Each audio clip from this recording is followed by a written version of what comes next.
nung physical pa ako pagka military, pag police ka, tapos may kaso ka.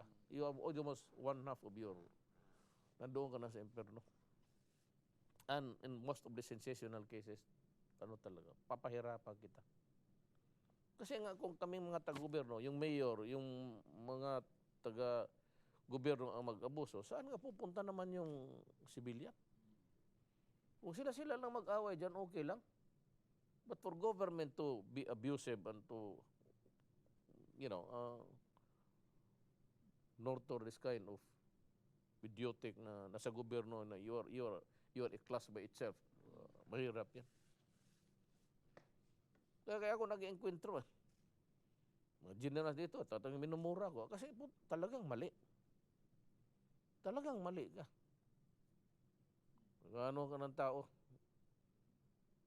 General ka, tapos pagkasabado, nauna ka pa doon sa sabungan, alas 8, nandoon ka nakaupo, ay bilang.